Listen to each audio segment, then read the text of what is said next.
অনুপ্রেরণার আরেক নাম থটস অফ বিল্লাল ভাই। থটস অফ বিল্লাল ভাই কিন্তু কাউকে কপি করতে বলে নাই। আজকে এই ভিডিওটা বানানোর মূল উদ্দেশ্য হচ্ছে কিছু ভিডিওর মধ্যে থটস অফ বিল্লাল ভাইকে আমি উল্টাপাল্টা কথা বলছি, সেই জন্য আজকে ভিডিওর মাধ্যমে আমি থটস অফ বিল্লাল ভাইয়ের কাছে সরি বলছি। ভাই আমাকে ক্ষমা দৃষ্টিতে দেখবেন। আমি জানি না থটস অফ বিল্লাল ভাই, জুয়েল ভাই, উমর ভাই আপনাদের তিনজনের মাঝে কি হয়েছে, কিন্তু যাই হোক আপনারা তিনজন একসময় ঠিক হয়ে যাবে।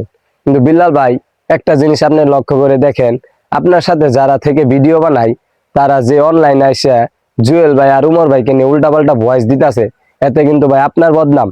কারণ কন্টেন্ট জগতে আপনি একজন বড় মাপের সেলিব্রিটি, আর একজন বড় মাপের সেলিব্রিটি মান সম্মান কোন পর্যায়ে থাকে এটা আপনি জানেনই। তাই আমি আপনাকে সবসময় অনুরোধ করব, আপনি আপনার সহকর্মীদেরকে নিয়ন্ত্রণ করেন, তারা যেন আপনার পক্ষে থেকে আরেকজনকে উল্টাপাল্টা ভয়েস না দেয়, কারণ এতে ভাই আপনার নিজের বদনাম। আজকে এখানে ভিডিও শেষ করছি। সবাই ভালো থাকবেন, খুশি থাকবেন।